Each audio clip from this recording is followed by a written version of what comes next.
Magandang araw po mga ka-curious. Ibabahagi ko sa inyo ngayon ang isang nakakalungkot na kwento ng kaso na ikinagulat ng mga residente sa Southfields ng London noong 2017. September sa taong ito ay nagtataka na lang ang mga kapitbahay nang may napansin na silang kakaiba mula sa usok sa bakuran ng isang kapitbahay. Nakababahala ang napansin nilang nasusunog na amoy mula dito. Kaya nagpatawag na sila ng mga police officers at mga firefighters para suriin ang bahay. Laking gulat na lang ng mga residente nang maya't maya ay lumabas na ang mga pulis na dala-dala ang isang stretcher na may lamang labi ng tao. Kinumpirma na biktima pala ito ng foul play. Aalamin natin ngayon sa videong ito kung paano ito nangyari, sino ang biktima at kung sino ang may sala sa kanya.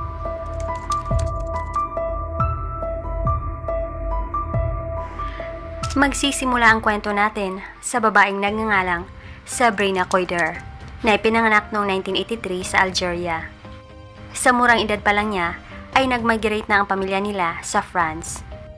Lumaki si Sabrina dito na isang sopistikadang dalaga. Sa edad niyang 18 ay nakarelasyon naman niya ang French-Algerian na si Osim Medouni. 5 taon ang tanda nito sa kanya. Noong taong 2005 ay nag-migrate naman sina Sabrina at Osim sa London.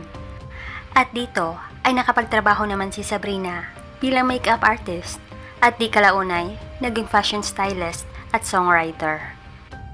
Ngunit sa panahong ito ay nagsimula na magkaroon ng tensyon ang pagsasama nila ni Osim hanggang sila ay tuluyan ang naghiwalay. Pagkatapos nito ay nakailang relasyon na din si Sabrina. Nagresulta ito na nabuntis siya at hindi pinanagutan. Pagkatapos nito ay muli na naman siyang nakipagbalikan kay Osim. Ngunit noong taong 2011 ay nakilala naman ni Sabrina ang lalaking kahihibangan niya. Ito ay si Mark Walton. Nang makilala ni Sabrina si Mark ay nakipaghiwalay naman siya kay Osim. Si Mark Walton ay founder member pala ng sikat na boyband group na Boyzone. At manager din ito ng boyband group na Blue. Halos araw-araw na sila nagkikita ni Sabrina hanggang sa nagkarelasyon na sila. Ibinahagi naman ni Sabrina kay Mark ang umano'y napakalupit na karanasan niya noon sa kamay ng dalawa niyang tiyuhin. Ayon pa ni Sabrina ay ilang beses na daw siyang pinagsawahan noon ng kanyang mga tiyuhin. Madali namang naawa sa kanya si Mark hanggang sa nagdesisyon na itong lumipat sa apartment ni Sabrina para magsama na sila. Tanggap din ito ang anak ni Sabrina mula sa unang karelasyon. Sa paglipas ng mga buwan at taon, ay naging obsessed naman si Sabrina kay Mark. Umabot pa sa punto na naglalagay na siya ng mga kameras sa loob ng bahay para masubaybayan niya ang araw-araw na kinikilos ng nobyo. Naging silosa na siya at bayolente kay Mark. Dumating din ang araw na nalaman na lang ni Mark ang mga kasinungalingan ni Sabrina. Lalong-lalo na ang sinabi nito noon na pinagsawahan daw siya noon ng dalawa niyang tiyuhin. Wala pala itong katotohanan. At isang araw ay natagpuan pa ni Mark sa cupboard ang mga pictures ng mga dating karelasyon ni Sabrina. At nang tinanong niya ito, ay mas lalo lang itong naging bayolente sa kanya. At hindi lang ito ang mga naging pag-aaway nila. Naulit pa ito dahil paulit-ulit ring nagsisinungaling si Sabrina kay Mark. Pero sa kabila nito ay nanatili pa rin sa tabi niya si Mark dahil malaki na ang pagkagusto nito kay Sabrina. Lalong-lalo na nagdadalang tao na pala ito sa magiging una nilang anak. At nang nanganak na si Sabrina ay nagrenta naman si Mark ng malaking apartment na nasa Southfields ng London para kay Sabrina at sa dalawang mga bata. At lumipat si Mark sa LA para sa trabaho. Habang nasa LA, ay regular naman niyang kinukumusta ang kanyang mag-ina na nasa London. Ngunit dumating ang araw na madalas pa rin nagsisinungaling sa kanya si Sabrina. Hanggang sa tumigil ng babae sa pagtawag sa kanya. Muling naalala ni Mark ang lahat-lahat ng mga kasinungalingan sa kanya noon ni Sabrina. At nagdududa siya kung anak ba talaga niya ang bata. Kaya dahil dito, itinigil muna ni Mark ang financial na suporta kay Sabrina. Ngunit handa siyang sumailalim sa paternity test dahil pananagutan niya ang bata kung ito ay talagang sa kanya. Nag-iskandalo naman si Sabrina nang itinigil ni Mark ang pinansyal na suporta sa kanya. Ipinalabas pa niya sa mga kakilala nito na bayolente daw itong lalaki at madalas daw siya nitong sinasaktan noon kahit sa totoo ay hindi. At dahil hindi na babalik pa sa kanya si Mark, kaya nakipagbalikan na naman si Sabrina sa dati niyang nobyo na si Osim Miduni.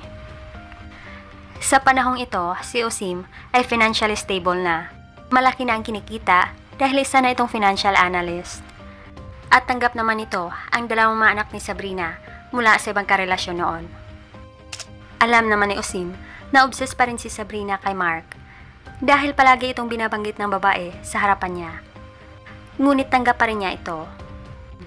Taong 2016 ay nag-hire naman sila ng au pair. Ang au pair ay isang maid o yaya na nagmula sa foreign country. Ang yaya na ito ay nagmula sa France na si Sophie Leone, 20 taong gulang, ipinanganak noong January 1996.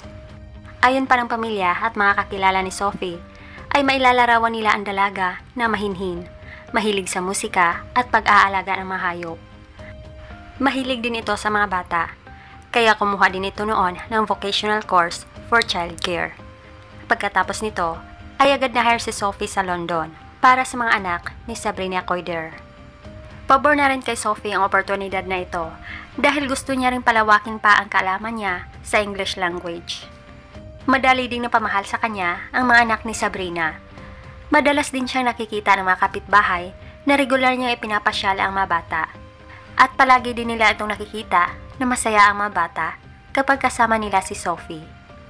Sa simula ay maayos pa ang takbo sa trabaho dito ni Sophie at mabuti pa ang pakikitungo sa kanya ni Sabrina at Osim. Ngunit paglipas ng mga buwan ay nag-iba na ang pakikitungo sa kanya ni Sabrina at mas lalo lang lumiliit ang kanyang sahod. Binaba na ito sa 63 pounds buwan-buwan at nagbibitaw na din ito ng masasakit na salita. Si Osim naman ay palagi lang sunod-sunuran kay Sabrina. Taong 2017 ay napapansin naman ng mga kapitbahay na madalang na lang lumalabas si Sophie. Pero kung lumalabas man ito, ay napapansin naman nilang nagbago na ang pisikal na anyo nito. Palagi na itong mukhang pagod at mas lalo lang pumapayat. Isa sa mga kapitbahay na nakapansin sa kalagayan ni Sophie ay si Mr. Patel at si Michael na may-ari ng fish and chips malapit sa apartment nila ni Sabrina. Kinausap nila si Sophie noong ito ay lumabas. Ngunit pansin nilang limitado na lang ang mga salita nito. Nang naabutan ni Sabrina na nakikipag-usap si Sophie sa mga kapitbahay, ay nag-iskandalo lang ito sa harap ng lahat. Naawa sila sa kalagayan ng dalaga. Kaya noong isang araw, noong lumabas muli si Sophie, ay nagalok na mismo si Michael na bigyan niya ito ng pera pamasahe pabalik sa France. Ngunit tinanggihan ito ng dalaga. Hindi na lang ito ipinilit ni Michael dahil hindi din niya alam kung ano ang nangyayari sa loob ng apartment nila ni Sabrina. Ang hindi nila alam na ang kalagayang ito ni Sophie ay resulta ng pagmamalupit ni Sabrina at Osim. Ang dahilan nito ay naging delusional na pala si Sabrina. Iniisip niyang may relasyon sina Sophie at ang ex niyang si Mark Walton. Obsessed pa rin siya sa ex niya kahit nagsasama na sila ni Osim. Ipinipilit ito ni Sabrina kay Sophie kahit sa totoo ay hindi kilala at nakita ni Sophie si Mark. Maging si Mark ay hindi din kilala si Sophie. Ilang beses na itong itinanggi ng dalaga dahil hindi talaga niya kilala si Mark Walton.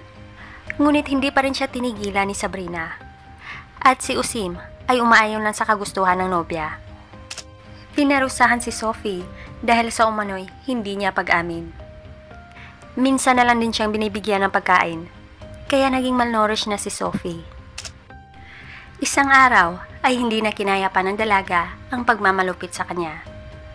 Kaya lihim siyang tumawag sa ina na gusto na niyang umuwi sa France, kaya pinadalhan siya nito ng plane ticket.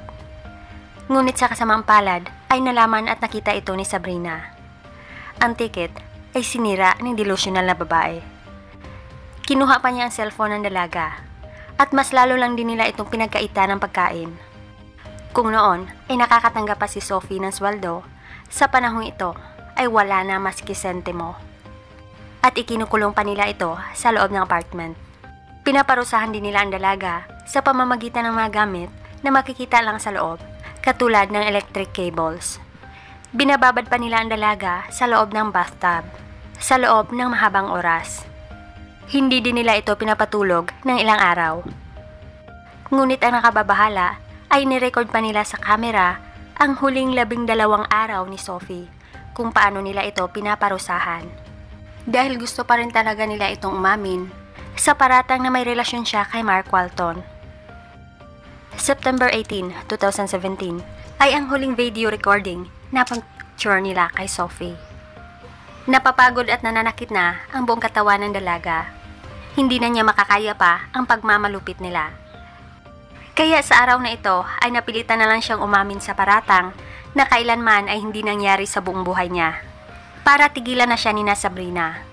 At nangako din ang mga ito na pauuwi na siya sa France. Kaya sinabi na lang niyang may relasyon sila ni Mark Walton. Ngunit pagkatapos itong sabihin ni Sophie ay hindi naman tinupad ng magkasintahang Sabrina at Usim ang bargain nila sa dalaga. Sa halip ay nagkasundo pa silang tapusin na lang ito ng tuluyan.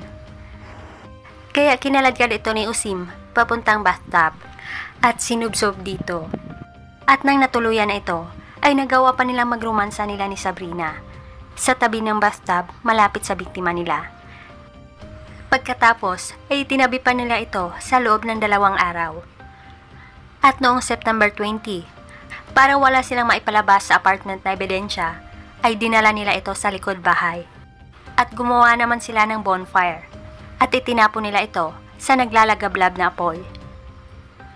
Para masapawan ang kakaibang amoy ng nasusunog, ay nakaisip naman sila ng paraan. Gumawa sila ng chicken barbecue sa tabi ng bonfire. Ngunit mga ilang minuto ang lumipas, ay naalarma naman ang mga kapitbahay dahil sa hindi kanais-nais na amoy ng nasusunog sa apartment nila ni Sabrina. Kaya nagpatawag na sila ng mga firefighters. Nang pinagbuksan na sila ni Usim, ay sinabihan lang sila nitong nagluluto lang daw sila ng chicken barbecue. Ngunit nagpumilit ang mga bombero na pumasok dahil kumakalat na ang usok. Baka kakalat pa ang apoy sa mga kapitbahay. Nagawa naman nilang makapasok sa loob. Ngunit nagtaka na lang sila nang makitang hindi pala mula sa chicken barbecue ang mabahong usok. Nagmula pala ito sa bonfire. Kaya agad naman nilang pinatay ang apoy. Laking gulat na lang nila nang makita ang nangingitim na bagay na nasa bonfire. Nagmistula na itong uling. Ipinilit naman ni Usim na labi lang daw ito ng tupa. Ngunit hindi kumbinsido ang mga firefighters. Kaya nagpatawag na sila ng mga pulis. May natagpuan pa sila dito na mga natunaw na damit at eyeglass. At madali nilang nakumpirma na may foul play na nangyari. May natagpuan pa sila dito na sulat.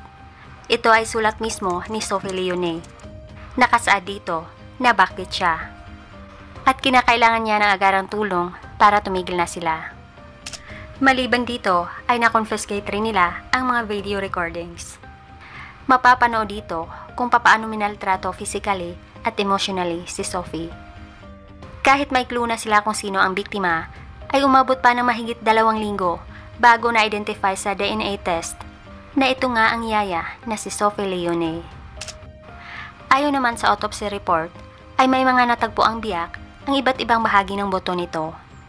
Ibig sabihin nito ay malala ang paraan ng pag-torture sa kanya. Ayon ng mga officers, ito na ang pinakamalala na sinapit ng isang biktima. Sa police custody naman, ay pinalabas pa ni Sabrina at Usim na aksidente lang daw ang nangyari kay Sophie. At kung ano-ano pang kwento ang kanilang isinalaysay. Nagawa pang magsinungaling ni Sabrina. Ayon pa niya ay kagagawan lang daw ito lahat ni Usim at wala daw siyang parte sa krimen. Nang sinabihan na sila sa mga nakuhang video recordings, ay saka na sila umamin na dahil ito sa paniniwala nila na may relasyon sina Sophie at si Mark Walton. Sa madaling salita nito, ay pumanaw lang si Sophie sa walang katuturang dahilan. Ayon naman sa psychiatric result, si Sabrina ay may shared psychosis. Ibig sabihin nito ay may karamdaman siya sa pag-iisip at naipapasa niya ito sa ibang tao. Kadalasan ito nangyayari sa taong malalapit, katulad sa sitwasyon ni Sabrina at Usim. Kaya si Usim ay naging delusional at obsessed rin kay Mark Walton.